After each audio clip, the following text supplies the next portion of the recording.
My name is Mathew Scammell, and I'm running for president of the student union.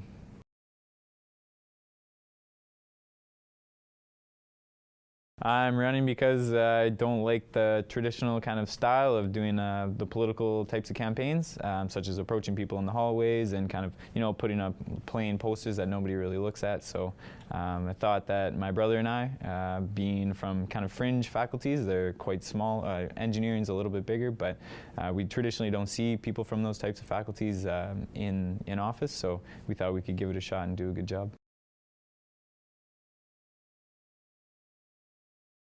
I'm involved with a whole bunch of student groups. I'm the co-leader of the Parks Canada Campus Club right now, organizing hikes and stuff like that, getting students outside. I'm the sustainability executive for Engineers Without Borders. So basically just like connecting the engineering students within that student group with the Office of Sustainability and trying to organize some events. I'm the current UMSU counselor from the Faculty of Environment, Earth and Resources, so my faculty. I've been doing that for about a year now, and I know the inner workings of kind of UMSU through that, and I kind of know what's going on with the executive positions. First and foremost, opposing the tuition hikes that are going to be coming through, most likely in the spring. I don't think there's been a lot of substantial opposition from UMSU thus far, and so I'd first want to meet with Janet Morrill, the UMFA president, and make sure that the two different unions are on the same page, because obviously they weren't during their strike, and so I want to make sure that we do have support, or at least are on negotiating with the other union to see what their stance is on it and everything, and then meeting with the administration after that. Sustainability is also very inherent within my interests and passion. I'm involved with a lot of different environmental groups, studying environmental science. My brother as well is doing biosystems engineering, and we're involved in a lot of the same student groups and everything. I've volunteered a lot outside the university as well, kind of focusing on environmental movements, and I want to make sure that the campus is at the same level as other campuses. Like the U of W has composting, but here we just can't seem to make it work. There's student groups that are actually doing feasibility studies on whether or not we could use geothermal from the Red River to actually power the heating systems for this campus anyways, and I think that's something that really should have a lot of resources put behind it. Obviously UMSU might not have the type of cash to make that type of project happen, but I think we just need to be expanding the amount of collaboration and just communication between regular students such as ourselves and the executives, as well as everybody on council and the administration, as well as the Office of Sustainability. Like, they've got some great resources, but they don't necessarily have the reach that is necessary to make everybody aware of exactly what's going on.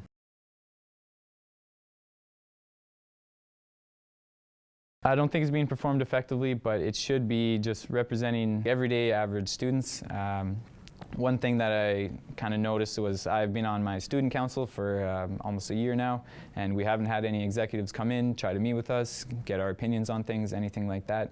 And so that's one thing that I would definitely want to change, is meeting with individual faculty councils, making sure that I speak in with all of them and encouraging them to speak with their students and host town halls and everything like that. Obviously the UMSU elections aren't very well attended. It's less than 30% on the regular, even with online voting, but the individual faculty council elections are even less than that. I've heard it's less than 10% in certain faculties, and even my position, and it didn't require an election. And I think it's just, you have to garner interest to actually get people to kind of run against each other. And so I think, yeah, it's just, we need more representation and participation in the democracy, because at less than 30% of all the members voting, that's barely even democratic. One idea that we had for specifically like UMSU was awarding anybody who is actually voting, like say they vote and then they go to the UMSU office, say in the next few weeks or whatever, after voting, and kind of show the receipt, and then they could get like a $5 gift card to any UMSU business, so like Copy Center if they want to print out some homework or some notes or something like that, or IQ's Hub or Degrees.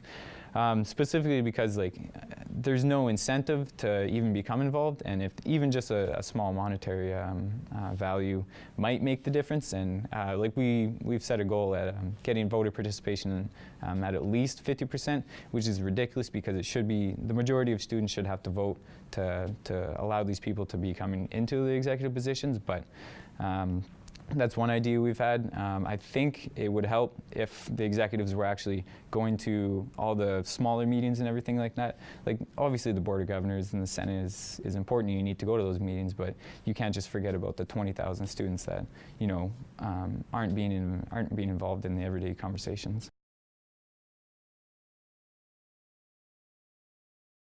Our opinion is that, like, the typical kind of person to want to run for an UMSU position is somebody looking a lot further down the line and thinking about the jobs that they might be able to get afterwards as well, and kind of looking to just check off a box on their resume.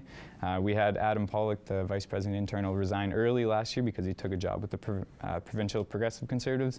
The year before that, we had another executive leave and go work with the federal Liberals, and so we've seen a pattern start to develop, and we want to kind of stop it in its tracks and make sure that the executives that are here for the students, like here and now, not necessarily thinking about, oh, if I get a job offer from some political party, I'm just going to up and leave. Like, that's not the way it should be run, in our opinion. And one thing we want to address that is have some kind of cooling off period after your term as an executive. So kind of a conflict of interest policy. We've heard different governments have something similar to this, and we do need to look into it more. We talked with the general manager and they weren't sure exactly how it was going to go, but we would essentially just want an executive for at least 1 year afterwards, after their term has expired, to kind of sign an agreement that they're not going to get a job with any political party or anything like that. So that's one way we want to kind of get out the, kind of exclude the people that are just thinking about their political interests and having that at the front of their mind.